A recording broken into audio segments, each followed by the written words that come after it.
இந்த மே மாதத்திலே தேவன் நமக்கு கொடுக்கும் வாக்குத்தத்தம் என்னவென்றால், யோவான் எழுதின சுவிசேஷம் 14ஆம் அதிகாரம் 12ஆம் வசனத்திலே பிந்திய பாகத்திலே அவர் சொல்லுகின்றார், என்னை விசுவாசிக்கிறவன் நான் செய்கிற கிரியைகளை தானும் செய்வான், இவைகளை பார்க்கிலும் பெரிய கிரியைகளை செய்வான். இந்த உலகத்திலே நாம் உழைத்து கொண்டிருக்கின்றோம்.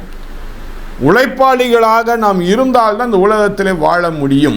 சோம்பேறிகளாய் நாம் இருந்து விட்டால் நம்முடைய எல்லா காரியத்திற்கும் அது வீணாய் போய்விடும். ஆகவே உழைக்கின்ற மக்கள் இருக்கும் வரை நம் உலகத்திலே நாம் வாழ முடியும். அதை தான் இங்கே அருமையான இயேசுவானவர் தம்முடைய சீடர்களை பார்த்து அவர் சொல்லுகின்ற ஒரு வார்த்தை என்னவென்றால், என்னை விசுவாசிக்கிறவன் நான் செய்கிற கிரியைகளை தானும் செய்வான்.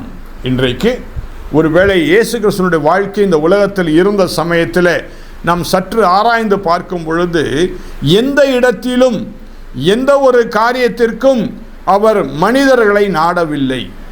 எந்த ஒரு காரியத்திலும் அவர் எடுத்த முயற்சிகளிலே அந்த முயற்சிகள் வீண் போகவில்லை.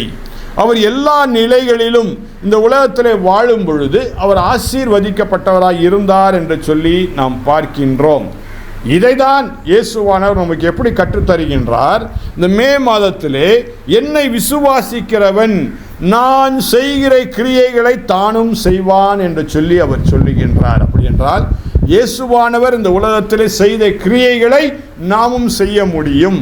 இயேசுவானவர் இந்த உலகத்திலிருந்து செய்த ஒவ்வொரு காரியத்தையும் நாமும் செய்ய முடியும் என்று சொல்லிவிட்டு அடுத்த ஒரு காரியத்தை அவர் சொல்லுகிறார், இவைகளை பார்க்கிலும் பெரிய கிரியைகளையும் செய்வான் என்று சொல்லி அவர் சொல்லுகின்றார். அந்த மே மாதத்தில் இன்னும் பெரிய காரியங்களை கிரியைகளை நாம் செய்யும்படியாக தேவன் நம்மை வைத்திருக்கின்றார். எப்பொழுது அது நடக்கும்?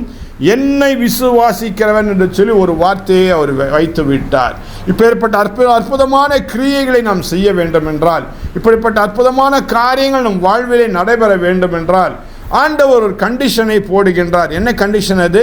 என்னை விசுவாசிக்க வேண்டும் என்று சொல்லி அவர் சொல்லுகின்றார். ஆண்டவராகிய இயேசு கிறிஸ்துவை நாம் விசுவாசிக்கும் பொழுது இந்த மே மாதத்திலே நிச்சயமாக தேவன் அவரை போல கிரியைகளை செய்கிறவர்களாய் நம்மை மாற்றுகின்றார். மட்டுமல்ல, அவர் செய்த கிரியைகளை காட்டிலும் இன்னும் மேன்மையான கிரியைகளை செய்யும்படியாக தேவன் நம்மை வைத்திருக்கின்றார். ஆண்டவர் இந்த உலகத்திலே நம்மை வைத்திருக்கின்றார்.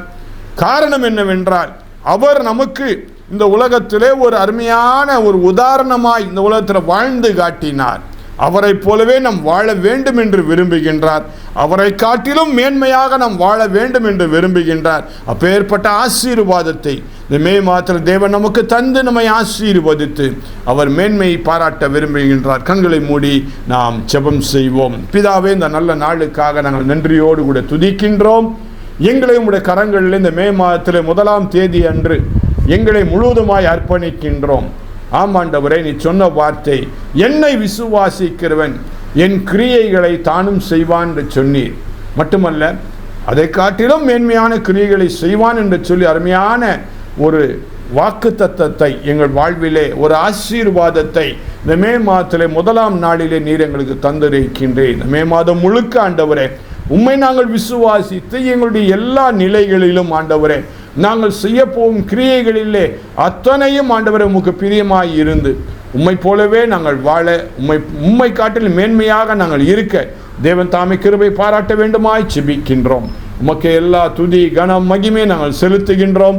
மீட்பர் இயேசு கிறிஸ்துவின் நாமத்தில் ஜெபிக்கின்றோம் எங்கள் நல்ல பிதாவே, ஆமென். நமது ஆண்டவராகிய இயேசு கிறிஸ்துவின் கிருபையும் பிதாவாகிய தேவனுடைய அன்பும் பரிசுத்தாவின் ஐக்கியமும் சமாதானமும் இந்த மே மாதம் முழுக்க உங்களோடு கூட இருந்து உங்களை பாதுகாத்து வழி நடத்துவாராக.